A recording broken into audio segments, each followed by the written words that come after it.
ಇವನಕ್ಕ ಇದು ನಿಮ್ ಮಾವೇ ಹೇಳಿದ್ರು ಅಂತ ನಿಮ್ ಜೀವನಕ್ಕೆ ಆಧಾರವಾಗಿದ್ ಕೆಲ್ಸಾನೇ ಬಿಟ್ಟೆ ಆದ್ರೂವೆ ಏನೂ ಆಗಿಲ್ಲ ಅನ್ನೋರಂಗ್ ಕುಂತಿದ್ಯಲ್ಲ. ಬಿಟ್ಟಿರೋದು ಕೆಲ್ಸ ಅಲ್ವೇ?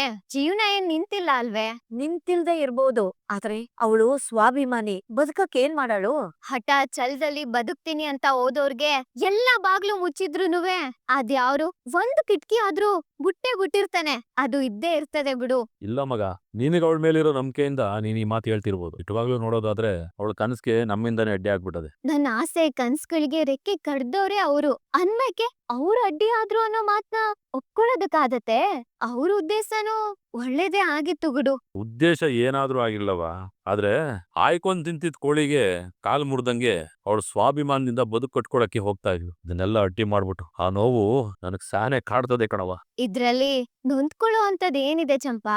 ಈ ಕೆಲ್ಸ ಇಲ್ಲ ಅಂದ್ರೆ ಬೇರೆ ಕೆಲ್ಸ ಮಾಡಿದ್ರೆ ಆಯ್ತು. ಆದ್ರೆ ಇದ್ರಿಂದ ಮಾವಯ್ಯನ್ ಗೌರವಕ್ ಧಕ್ಕೆ ಬರ್ತದೆ ಅಂದ್ರೆ ಬೇರೆ ರೀತಿನಲ್ಲಿ ಕೆಲ್ಸ ಮಾಡಕ್ ಆಗತ್ತಾ ಯೋಳು? ಮರುವಾದೆ ಹೋಗೋ ಅಂತ ಕೆಲ್ಸ ಅವಳೇನ್ ಮಾಡಿದಾಳವ? ಏನೇ ಯೋಳು ಚಂಪಾ, ನಾನೀಗ ಈ ಅಟ್ಟಿ ಸೊಸೆ, ಅವರು ರಾಜ್ಯದ ಮಂತ್ರಿಗಳು ಅನ್ಮ್ಯಾಕೆ ಅವ್ರ ಸೊಸೆ ಯಾವ್ದೋ ಹೋಟ್ಲಲ್ಲಿ ಕೆಲ್ಸ ಮಾಡ್ತಾ ಇದ್ದಾಳೆ ಅಂತ 4 ಜನಕ್ ಗೊತ್ತಾದಾಗ ಜನ ಅವ್ರ ಅಟ್ಟಿ ಸಮಸ್ಯೆನೆ ಸರಿ ಮಾಡ್ಕೊಳಕಿಲ್ಲ, ಅವ್ರ ಸೊಸೆ ಕಷ್ಟ ಪಡ್ತಾ ಇರೋದನ್ನ ನೋಡ್ಕೊಂಡು ಸುಮ್ಕೆ ಅವ್ರೆ ಅಂತ ಜನ ಮಾತಾಡಿದ್ರೆ ಅವ್ರ ಗೌರವಕ್ಕೆ ತಾನೆ ಧಕ್ಕೆ ಬರೋದು. ಅನ್ಮೇಕೆ ನನ್ನ ಆಸೆ ನನ್ ಕನ್ಸಿಗೋಸ್ಕರ ಅವ್ರ ಗೌರವ ಕಳಿಯೋದು ಸರಿನೇ? ವಯಸ್ಸಿನಲ್ಲಿ ಚಿಕ್ಕವಳಾದ್ರುವೆ ಇವತ್ತು ಅವಳು ತಗೊಂಡಿರೋ ನಿರ್ಧಾರದಿಂದ ಸಾನೆ ದೊಡ್ಡವಳಾಗ್ಬಿಟ್ಲು ಕಣವ. ಇವತ್ತು ಅಂತಲ್ಲ, ಅವಳು ಈ ಅಟ್ಟಿಗ್ ಮದುವೆ ಆಗಿ ಬಂದಾಗಿಂದ್ಲುವೆ ಈ ಅಟ್ಟಿಗೋಸ್ಕರ, ಈ ಅಟ್ಟಿಯವ್ರಿಗೋಸ್ಕರ ಒಳ್ಳೇದನ್ನ ಮಾಡ್ತಾ ಮಾಡ್ತಾ ದೊಡ್ಡವಳು ಆಯ್ತಾನೆ ಹೋದ್ಲು. ಆದ್ರೆ ಅವಳು ಮಾಡಿರೋ ಒಂದು ಸಣ್ಣ ತೆಪ್ಪಿಕೊಂಡು ಅದನ್ನೇ ದೊಡ್ಡದು ಮಾಡ್ತಾ ನಾವು ಸಾನೆ ಚಿಕ್ಕವ್ರು ಹಾಕ್ಬಿಟ್ಟು ಕಣವ. ಏನಾದ್ರೂ ಯೋಳಿ, ಅದು ಸಣ್ಣ ತಪ್ಪಲ್ವೇ ಅಲ್ಲ. ಆಸೆ ಕನ್ಸ್ಗಳನ್ನ ಹುಟ್ಟಾಕಿ ಅದನ್ ಛಿದ್ರ ಮಾಡಿದ್ರೆ ಆಗೋ ನೋವೇನು ಕಮ್ಮಿ ಇರ್ತದೆ. ಅವ್ರು ನನಗ್ ಕೊಟ್ಟಿರೋ ಶಿಕ್ಷೆನಲ್ಲಿ ತಪ್ಪೇ ಇಲ್ಲ ಬಿಡಿ. ತನ್ನ ಬದುಕಿಗಿಂತ ಈ ಮನೆ ಗೌರವ ದೊಡ್ಡದು ಅಂತ ಅವಳು ಯೋಚನೆ ಮಾಡಿದ್ಲು. ಆದ್ರೆ ನಾವು ಗೊತ್ತಿದ್ದೋ ಗೊತ್ತಿಲ್ದೇನೋ ಅವಳು ಮುಂದಿನ ಗುರಿಗೆ ಅಡ್ಡಗೋಡೆ ಆಗ್ಬಿಟ್ಟು ಅವಳು ನಮ್ಮ ಮರುವಾದೆ ಕಾಪಾಡೋದಕ್ಕೆ ಅವಳು ಕನಸನ್ನ ಬದಿಗಿಟ್ಟು ಒಳ್ಳೇದ್ ಮಾಡ್ಬೇಕು ಅನ್ನೋ ಆ ಜೀವಕ್ಕೆ ನಮ್ಮ ಕಡೆಯಿಂದ ಕೆಟ್ಟದಾಗ್ಬಿಡ್ತಲ್ಲವ.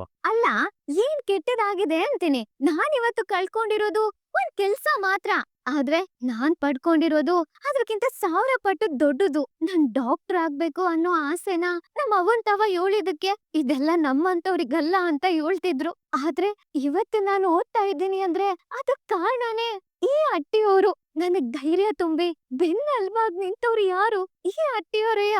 ಅಂತವ್ರು ಈ ಅಟ್ಟಿ ಗೌರವಕ್ಕೋಸ್ಕರ ಒಂದ್ ಮಾತ್ ಕೇಳಿದ್ರು ಅಂದ್ರೆ ಅದು ತಪ್ಪೇ? ಅವಳೇನೇ ಮಾಡಿದ್ರುವೆ ನಮ್ ಗೌರವಕ್ಕೆ ಧಕ್ಕೆ ಆಯ್ತದೆ ಅಂತ ನಾವು ನಂಬ್ತೀವಿ. ಆದ್ರೆ ಅವಳು ನಾವೇನೇ ಮಾಡಿದ್ರುವೆ ಅದರಿಂದ ಒಳ್ಳೇದೇ ಆಯ್ತದೆ ಅಂತ ನಂಬ್ತಾಳೆ. ದಿಟ ಮಗ, ಅವಳಿಗೂ ನಮ್ಗೂ ಇರೋ ವ್ಯತ್ಯಾಸನೇ ಅದು. ಅವಳು ಕೆಟ್ಟದ್ರಲ್ಲೂ ಒಳ್ಳೇದನ್ ನೋಡ್ತಾಳೆ, ನಾವು ಅವಳು ಒಳ್ಳೇದನ್ ನೋಡ್ದೆ ಬರೀ ಕೆಟ್ಟದ್ದನ್ನೇ ನೋಡ್ಬಿಟ್ವಿ. ಒಟ್ನಲ್ಲಿ ನೀನ್ ಯಾವಾಗ್ಲೂ ಎಲ್ರೂ ಮನ್ಸು ನೋಡ್ತಾನೆ ಇದ್ದೆ, ಆದ್ರೆ ನಮ್ ಮನೆಯವ್ರೆಲ್ರೂ ನೋಡೋ ಜನ್ರು ಕಣ್ಣಿನ ದೃಷ್ಟಿಲೇ ನೋಡಿದ್ರು. ಅದಕ್ಕೆ ಅವಳು ವಯಸ್ಸಲ್ಲಿ ಚಿಕ್ಕವಳಾದ್ರುವೆ ಅವಳ ಯೋಚನೆಯಲ್ಲಿ ನಮಗಿಂತ ದೊಡ್ಡವಳಾಗ್ಬಿಟ್ಲು. ಅವರು ದೊಡ್ಡವ್ರು ಆಗಿರೋದಕ್ಕೆ, ಅವರಲ್ಲಿ ದೊಡ್ಡ ಗುಣ ಇರೋದಕ್ಕೆ ಆ ಸ್ಥಾನದಲ್ಲಿ ಇರೋದು. ನೋಡಿ, ಈ ವಿಚಾರದಲ್ಲಿ ಏಟ್ ಮಾತಾಡಿದ್ರುನುವೆ ಆಟೆಯ. ಈ ಅಟ್ಟಿ ಸೊಸೆ ಆಗಿ ಇರೋ ಗಂಟನುವೆ ಅವ್ರ ತಲೆ ತಗ್ಸೋ ಅಂತ ಕೆಲ್ಸ ನಾನು ಯಾವತ್ತೂನುವೆ ಮಾಡಕ್ಕಿಲ್ಲ. ನೋಡ್ಮಂಗ, ಈಟ್ ದಿನ ಅವಳು ತಲೆ ತಗ್ಸಿ ಸಾಕು. ಇನ್ನು ಮುಂದಕ್ಕೆ ಅವಳ ಕಣ್ಣೀರು ಇವತ್ತಿಗೆ ಕೊನೆ ಆಗ್ಬೇಕು. ನಮ್ಗೋಸ್ಕರ ಅವಳು ಇಟ್ಟೆಲ್ಲ ಕಷ್ಟಪಟ್ಟವಳೆ. ಇನ್ನು ಮುಂದಕ್ಕಾದ್ರೂ ಅವಳು ಸಂತೋಷವಾಗಿರ್ಬೇಕು, ನಗ್ನಾಗ್ತಾಗಿರ್ಬೇಕು, ಖುಷಿಯಾಗಿ ಓಡಾಡ್ಕೊಂಡಿರ್ಬೇಕು ಕಲ. ಅದಕ್ಕೆ ನೀನೇನ್ ಮಾಡ್ತೀಯೋ ಬಿಡ್ತೀಯೋ ನನಗ್ ಗೊತ್ತಿಲ್ಲ, ಆದಷ್ಟು ಬುರ್ನೆ ನನ್ನ ಮುದ್ದು ಸೊಸೆನ ಈ ಅಟ್ಟಿ ಒಳಿಕೆ ನಗನಗದ ಕರ್ಕೊಂಡ್ಬರ್ಬೇಕು. ಅಟಯ್ಯ. ಆಯ್ತಪ್ಪಯ್ಯ, ನೀನ್ ಹೇಳ್ದಂಗೆ ಆದಷ್ಟು ಬಿರ್ನೆ ಈ ಮನೆಗೆ ನನ್ನ ಅಮ್ಮಿನ ಕರ್ಕೊಂಬರೋ ಜವಾಬ್ದಾರಿ ನಂದು. ನಿನ್ನ ಒಳ್ಳೆತನಕ್ಕೆ, ಒಳ್ಳೆ ಗುಣಕ್ಕೆ ಖಂಡಿತ ಬಿರ್ನೆ ಏನಾದ್ರೂ ಒಳ್ಳೇದಾಗೆ ಆಯ್ತದೆ. ನೋಡ್ತಾ ಇರೋ ಅಕ್ಕ. ಓಯ್ ಸೂಪರ್ ಕನ್ನಡ ಸುದ್ದಿ ಚಾನೆಲ್ಗೆ ಸಬ್ಸ್ಕ್ರೈಬ್ ಮಾಡಿ. ಇವತ್ತಿಗೆ ಸರಿ ಹೋಗ್ತಾರೆ, ನಾಳೆಗ್ ಸರಿ ಹೋಗ್ತಾರೆ, ತಿಳಿದವ್ರು ಅರ್ಥ ಮಾಡ್ಕೊಂತಾರೆ ಅಂತ ಸುಮ್ಕೆ ಇದ್ರೆ ಇದ್ಯಾಕೋ ಸರಿ ಹೋಗೋ ಮಟ್ಟ ಇಲ್ಲ. ಇನ್ ಸುಮ್ಕೆ ಇದ್ರೆ ಆಗಾಕಿಲ್ಲ. ಶಿವರಾಮನ್ ಜೊತೆ ಮಾತಾಡಿ ಏನಾರ ಒಂದ್ ದಾರಿ ಮಾಡ್ಬೇಕು. ಹೇಳ್ತೀಕಪ್ಪ. ಅದೇ ಶಿವರಾಮ, ಮಾದೇವಿ ವಿಚಾರ ಮಾತಾಡಿದ್ನಲ್ಲ, ಅವ್ಳ ಸಂಸಾರ ಯಾಕೋ ಸರಿ ಹೋಗಂಗೆ ಕಾಣಾಕಿ. ಅದಕ್ಕೆ ಒಂದ್ ಕಿತ ಮನೆಗ್ ಕರ್ಸಿ ಮಾತಾಡಿ ನೋಡ್ತೀಯಾ? ಅದು ಚಿಕ್ಕಪ್ಪ, ನಾನು ಮಂತ್ರಿ ಆಗಿ ನಮ್ಮ ಅಟ್ಟಿ ಕರ್ಸಿ ಮಾತಾಡೋದು ಸರಿ ಬರಕಿಲ್ಲ ಅಂತ ಅನ್ಕೋತಿ. ಇದು ಬೇರೆ ವಿಚಾರ ಅಲ್ಲ, ನಮ್ಮ ಅಟ್ಟಿ ಹೆಣ್ಮಕ್ಳ ವಿಚಾರ. ನಾವೇ ವಸಿ ತಲೆ ಬಾಗ್ಬೇಕಾಯ್ತದೆ ಚಿಕ್ಕಪ್ಪ. ಹಂಗಾಗಿ ಅವಳಿಗೊಬ್ಬ ಅಣ್ಣನಾಗಿ ಅವ್ರ ಮನೆಗೆ ಹೋಗೋಣ ಬಿಡು. ನೀನ್ ಹೆಂಗ್ ಹೇಳ್ತೀಯೋ ಹಂಗೆ ಆಗ್ಲಿ ಮಗ. ಯಾವಾಗ ಹೋಗೋಣ ಅಂತ ಹೇಳ್ತಿ? ನಾಳೆ ಒತ್ತಾರಿಗೆ ಹೋಗೋಣ ಬಿಡು ಚಿಕ್ಕಪ್ಪ. ನಾವೆಲ್ಲರೂ ಬರ್ತೀವಿ. ಅವನ್ ಯಾರ್ಯಾರು ಬೇಕು ಸೇರಿಸ್ನಿ. ಸರಿ ಕಣ. ಸರಿ ಚಿಕ್ಕಪ್ಪ. ಮಾದೇವಿ ಶಿವರಾಮ್ ಹತ್ರ ಮಾತಾಡಿ ನಾ ಎಲ್ಲ ಸರಿ ಮಾಡ್ತೀನಿ ಅಂತ ಹೇಳವ್ನೆ. ನಾಳಿಕೆ ಅವ್ರ ಮನೆಗೆ ಹೋಗೋಣ ಅಂತಾನು ಹೇಳವ್ನೆ. ಎಲ್ಲ ಸರಿ ಹೋಗುತ್ತೆ, ನೀ ಅಳ್ಬೇಡ ಕಣವ್. ಪಕ್ಕ ಬಪ್ಪಾವ ಎಪ್ಪೇನೋ ಸಪಾಯ ಮಪ್ಪಡ್ ತಿಪ್ಪಿದ್ರು ಅಪ್ಪನ್ಸುತ್ತೆ. ಅಪ್ಪಕ್ಕ ಬಪ್ಪವಂಗ್ ಎಪ್ಪೇನೈತೆ ನೆಪ್ಪೇನೆ ಇಪ್ಪಿಂದ ಎಪ್ಪೇನೋ ಒಪ್ಪೊಂಥರ ವಿಪಿಚಿತ್ರ ಬಪ್ಪ ಕಾಪಾಡ್ತಾವ್ರಲ್ಲ. ಅಪ್ಪದೇನೋ ಅಪ್ಪಂತ ನಪ್ಪನ್ಗೆ ಗೊತ್ತಿಲ್ಲ. ನಿಪ್ಪಿನೇ ಕೆಪ್ಪೇಳು. ಅಪ್ಪಯ್ಯೋ ಎಪೇಟೆ ಅಪ್ಪಾದ್ರು ನಿಪಿನ್ ಕಪ್ಪಂಡ ಅಪ್ಪಲ್ವೇ. ನಿಪಿನೇ ಕೆಪೇಳ್ ಒಪ್ಪೋಡು. ಮಪಾತು ಎಪ್ಪೇತಿದ್ರೆ ನಪ್ಪಮ್ಮ ಬಪ್ಪವ ಅಪ್ಪಂತ ಎಪ್ಪೇಳ್ತಿರ್ತೀಯ. ನಿಪ್ಪಿನೇ ಕೆಪ್ಪೇಳ್ನ ಪೋಡು. ಇಪ್ಪಿವಾಗ್ಲು ಅಪ್ಪಂಗೆ ಎಪ್ಪೇಳ್ಸಿನಪ್ಪಕ್ಕ. ಅಪ್ಪದಿಕ್ಕೆ ಎಪ್ಪೆಲ್ಲಾನು ನಪ್ಪನೆ ಕೆಪೇಳಕ್ಕಪ್ಪದತ್ತೆ. ಕೆಪ್ಪೇಳ್ಬೇಕಪ್ಪ, ಎಪ್ಪೇನಾಯ್ತದೆ. ಅಪ್ಪೋರು ನಪ್ಪನ್ನ ಜಪ್ಪತ್ತಿಗೆ ಸಪಂ ಬಂದಾನೆ ಬೆಪ್ಪೇಡ ಅಪ್ಪಂದವ್ರೆ. ಅಪ್ಪದ್ರಲ್ಲಿ ಕೊಪ್ಪೋಟಲ್ಲಿ ಕೆಪ್ಪೆ ಸಪ್ಪಾಕವ್ರೆ. ನಿಪ್ಪಿನು ಎಪ್ಪಾವಾಗ್ಲೂ ಎಪ್ಪೇಳ್ತಿರ್ತೀಯ. ನಪಾನು ಅಪ್ಪವ್ರ ನಪಾದ್ನಿ ಅಪ್ಪಂತೆ. ನಪ್ಪೋರು ಎಪ್ಪೇಳ್ತಿರ್ಸರೆ ಒಪ್ಪಕೊಂಡಿವ್ನಿ ಅಪ್ಪಂತ. ನಿಪ್ಪಿನ ಕೆಪ್ಪೇಳು. ಅಪ್ಪಕ್ಕೆ ನಿಪ್ಪಿ ವ್ಯಾಪಕ್ಕಿಂಗೆ ಜಪ್ಪಗ್ಲ ಅಪ್ಪಾಡ್ತಿದ್ದೀರಾ. ಎಪ್ಪಾರು ಒಪ್ಪೊಬ್ರು ಕೆಪೇಳಿದ್ರೆ ಅಪ್ಪಾಗಕ್ಕಿಲ್ವೇ. ಎಪ್ಪೇಳ್ದೆ ಇಪ್ಪಿರೋರ್ನ ಎಪ್ಪಾಕಿ ಕೆಪ್ಪೇಳ್ಬೇಕು ಬುಪ್ಪುಡು. ಇಪ್ಪಿಲ್ಲ ಅಪ್ಪಕ್ಕ, ನಪಾನು ನೊಪ್ಪೊಡ್ತಾನೆ ಇಪ್ಪಿದೀನಿ. ಎಫಚ್ಚಿ ಕಪ್ಪಮ್ಮಿ ಮಪ್ಪವಯ್ಯನ್ ಜಿಪ್ಪಿವಾಗ ಕಪ್ಪಾಡ್ದವ್ರು ನಿಪ್ಪಿವೆ ಅಂತ ಗೊತ್ತಾಗ್ಲಿಂದ ಅಪ್ಪ ಅವ್ರ ಮಪ್ಪನ್ಸಲ್ಲಿ ನಿಪ್ಪಿನ ಬಪ್ಪಗೆ ಬೆಪಾರನೇ ಅಪ್ಪೈತೆ. ನೊಪ್ಪೋಡೆ ಚಪ್ಪಂಪ ಇಪ್ಪಿರೋದಕ್ಕೆ ಸಪಾದ್ಯನು ಇಪ್ಪಿರಕ್ಕಿಲ್ಲ. ಅಪ್ಪದೇನೋ ಎಪ್ಪೇಳ್ತಾರೆ ನೊಪ್ಪೋಡು. ನಿಪ್ಪಿದ್ದೆ ಗೆಟ್ಟೋನು ಬುಪ್ಪುದಿ ಗೆಟ್ಟೋನು ಅಪ್ಪಂತ. ಅಪ್ಪಂಗೆ ಅಪ್ಪ ಆಗಿರ್ಬೇಕು ಅಪ್ಪಟೆಯ. ಅಯ್ಯಯ್ಯೋ ಇದೇನಿದು, ಇವ್ರು ಹಿಂಗ್ ಮಾತಾಡ್ತಾವ್ರಲ್ಲ, ಇದ್ಯಾವ ಭಾಷೆನಪ್ಪ, ಒಳ್ಳೆ ವಿಚಿತ್ರವಾಗದೆ. ಇವ್ರೇನ್ ಬೈತಾವ್ರೋ ಹೊಗಳ್ತಾವ್ರೋ ಒಂದು ಅರ್ಥ ಆಯ್ತಾ ಇಲ್ಲ. ಮೊಪ್ಪುನ್ನೆ ರಪಾಸ್ರಿ ಕಪ್ಪಾಡಿಗೆ ಒಪ್ಪೋಗಿದ್ರು ನಿಪ್ಪಿದ್ದೆ ಇಪ್ಪಿಲ್ಲ. ನೆಪ್ಪೆನ್ನೆ ಮಪ್ಪಡಲ್ಲಿ ನೆಪ್ಪೆನ್ಕೊಂಡು ಬಪ್ಪಂದು ನಿಪ್ಪಿದ್ದೆ ಬಪ್ಪರ್ದೆ ಅಪ್ಪಲ್ಲಿ ಒಪ್ಪೋಗಿ ಅಪ್ಪಪ್ಪ ಅಪ್ಪವ್ನ ಕಪ್ಪಾರ್ಕೊಂಡು ಬಪ್ಪಂದ್ರಲ್ಲ. ನಿಪ್ಪಿದ್ದೆ ಇಪ್ಪಿರ್ಲಿಲ್ವಲ್ಲ. ಅಪ್ಪದಿಕ್ಕೆ ಅಪ್ಪವ್ರಿಗೆ ಬುಪ್ಪುದಿಗೆ ಎಪ್ಪೆಟಿರ್ಬೇಕು. ಇಪ್ಪಿಲ್ಲ ಕಪ್ಪಣೆ ಅಪ್ಪಕ್ಕ. ಬಪ್ಪವನ್ ನಪ್ಪನ್ ಸಪ್ಪಲ್ಲಿ ಬೆಪೆರ ಎಪ್ಪೆನೋ ಒಪ್ಪೊಡ್ತೈತೆ. ಸಪಾರು ಸುಪ್ಪುಮ್ನೆ ಇಪ್ಪಿರ್ತೀಯಾ. ಎಪ್ಪೆಂತದು ಇಪ್ಪಿಲ್ಲ. ಎಪ್ಪೆಲ್ಲ ನಿಪ್ಪಿನೇ ಸುಪ್ಪುಮ್ಕೆ ಎಪ್ಪೆಳ್ಸಿರೋದು. ಅಪ್ಪವ್ರ ಮಪನ್ಸಲ್ಲಿ ಅಪ್ಪಂತದು ಎಪ್ಪೇನೂ ಇಪ್ಪಿಲ್ಲ. ನಿಪ್ಪಿನೂ ಒಪ್ಪೋಗಿ ಎಪ್ಪ ಆಮೇಲೆ ಒಪ್ಪಡೋಗು. ನನ್ ಕಡಿಗ್ ಬೇರೆ ನೋಡ್ಕೊಂಡ್ ಮಾತಾಡ್ತಾವ್ರೆ. ಏನಾದ್ರೂ ನನ್ ವಿಷಯ ಮಾತಾಡ್ತಾವ್ರೋ ಇಲ್ವೋ ಗೊತ್ತಾಯ್ಕಲ್ವಲ್ಲ.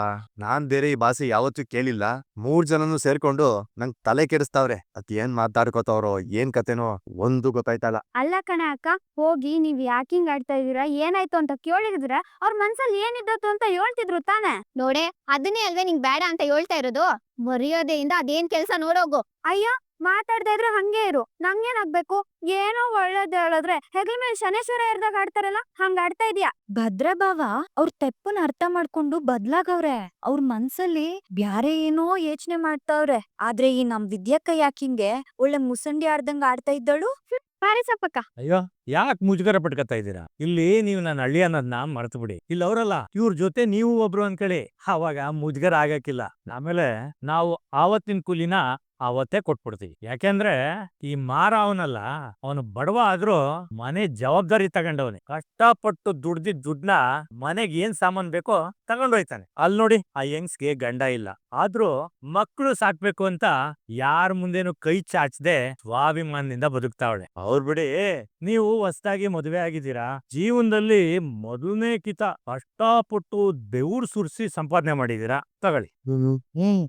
ಒಂದೊಂದು ರೂಪಾಯಿ ಸಂಪಾದನೆ ಮಾಡೋದಕ್ಕೂ ಶಾನೆ ಕಷ್ಟ ಪಡ್ಬೇಕು. ಹಂಗೆ ಕಷ್ಟಪಟ್ಟು ಸಂಪಾದನೆ ಮಾಡ್ಕೊಂಡ್ ಬಂದಿವನಿ ಅಂತ ಎಂಡ್ರಿಗೆ ತಗೊಂಡೋಗ್ ಕೊಡಿ, ಸಾನೆ ಖುಷಿ ಪಡ್ತಾಳೆ. ಈ ನೋಟ್ನಾಗೆ ಪರ್ಫ್ಯೂಮ್ ವಾಸನೆ ಬರಕಿಲ್ಲ, ನೀವು ಸುರ್ಸಿದ ಬೆವರಿನ ವಾಸನೆ ಮಾತ್ರ ಬರೋದು. ಬೆವರಿನ ಬೆಲೆ ಗೊತ್ತಾಗಿದ್ ಮನುಷ್ಯನಿಗೆ ಮಾತ್ರ ದುಡ್ಡಿನ ಬೆಲೆ ಗೊತ್ತಾಗೋದು. ಅದಕ್ಕೆ ಇನ್ನು ಮುಂದೆ ಬೆವ್ರು ಸುರ್ಸಿ ದುಡೀರಿ.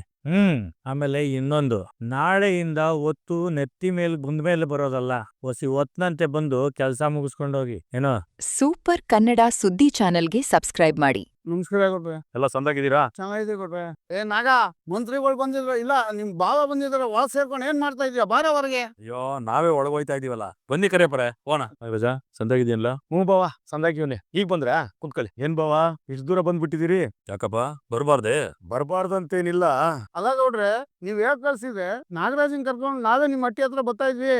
ಕರಿಯಪ್ಪನವ್ರೆ, ನಾನಿಲ್ಲಿ ಮಂತ್ರಿ ಶಿವರಾಮೇಗೌಡನಾಗ್ ಬಂದಿಲ್ಲ, ಮಹಾದೇವಿ ಅಣ್ಣನಾಗ್ ಬಂದಿದ್ದೀನಿ. ಅಣ್ಣನಾಗಿ ತಂಗಿ ಮನೆಗೆ ಆಗಾಗ್ ಬರ್ತಾ ಇದ್ದಿದ್ರೆ ಪಂಚಾಯತಿ ಸೇರ್ಸೋ ಪ್ರಮೇಯನೇ ಬರ್ತಾ ಇರ್ಲಿಲ್ಲ. ಒಂದು ಸಂಸಾರನ ಒಂದು ಮಾಡೋದಕ್ಕೆ ಒಂದು ಮೆಟ್ಲು ಕೆಳಗಿಳಿದ್ಬಿಟ್ರೆ ಏನು ತಪ್ಪ ಹಾಕಿಲ್ಲ ಬಿಡಿ, ಕೆಳಗಿಳಿದ್ ಬಿಡಮ್ಮ. ನೋಡ್ಲಾ ನಾಗರಾಜ, ಒಂದು ಹೆಣ್ಣು ದಿಕ್ಕಿಲ್ದಾರ ಮನೆ ಹೆಂಗದೆ ನೀನೇ ನೋಡ್ಲಾ. ಬರೀ ಧೂಳು, ಗಲೀಜು, ಪಾತ್ರೆಗಳೆಲ್ಲಂದ್ರಲ್ಲಿ ಬಿದ್ದವೆ, ಬಟ್ಟೆ ನೋಡ್ಲಾ. ಹಿಂಗೇನ್ಲ ಮನೆ ಇಟ್ಕೊಳ್ಳೋದು? ಅಲ್ಲ, ನೀನು ಮಾಧ್ಯಮದಲ್ಲಿ ರಿಪೋರ್ಟರ್ ಆಗಿರೋನು, 10 ಜನಕ್ಕೆ ಬುದ್ಧಿ ಹೇಳಿ 4 ಸಂಸಾರನ ಸರಿ ಮಾಡ್ಬೇಕಾಗಿರೋನು ಅಂತವನು ನಿನ್ ಸಂಸಾರನ ಹಿಂಗ್ ಮಾಡ್ಕೊಂಬಿಟ್ರೆ ಹೆಂಗಯ್ಯ? ಎಲ್ರ ಮನೆ ದೋಸೆ ತೂತೆ ಅಲ್ವೇ ಬಿಡಿ. ಸಂಸಾರ ವಿಷಯ ಅಂತ ಬಂದ್ರೆ ತಿಳಿದವರು ಅಟೆಯ ಏನು ಮಾಡಕ್ ಹಾಕಿಲ್ಲ. ಕಟ್ಕೊಂಡವಳು ನೆಟ್ಗಿದ್ರಲ್ವಾ, ಇಲ್ಲಾಂದ್ರೆ ಸಂಸಾರ ಹಾಳಾಗಿ ಇನ್ನೇನೈತದೆ? ಸಂಸಾರ, ಮನೆ, ಹೆಂಡ್ರು, ಗಂಡ ಅಂದ್ಮೇಕೆ ಸರ್ಸ ಬಿರ್ಸ ಅನ್ನೋದು ಇದ್ದಿದ್ದೆಯ. ಜಗಳ ಆಡದ್ಮೇಕೆ ಒಂದ್ ಮಾತ್ ಬರ್ತದೆ ಹೋಯ್ತದೆ. ಅದನ್ನೇ ನೀವಿಬ್ರು ದೊಡ್ಡದ್ ಮಾಡಿದ್ರೆ ಹೆಂಗ್ ಹೇಳಿ? ಈ ಮಾತನ್ನ ನಿಮ್ ತಂಗಿಗೂ ಹೇಳಿ. ಏನೋ ನಮಗೂ 108 ತಾಪತ್ರಗಳು ಇರ್ತವೆ, ಪಾಪದಲ್ಲಿ ಒಂದ್ 4 ಮಾತು ಅಂತೀವಿ. ಅದನ್ನ ಅರ್ಥ ಮಾಡ್ಕೊಂಡು ತಪ್ಪಗಿರೋದ್ ಬಿಟ್ಟು 4 ಮಾತಾಡ್ದಟ್ಟಿಗೆ ತವ್ರ ಮನೆಗೆ ಹೋಗ್ಬಿಟ್ರೆ ನಾನೇನ್ ಮಾಡೋದು? 4 ಮಾತಂದಿದ್ಕೆ ಓಡ್ ಬಂದಿಲ್ಲ ಅಣ್ಣ.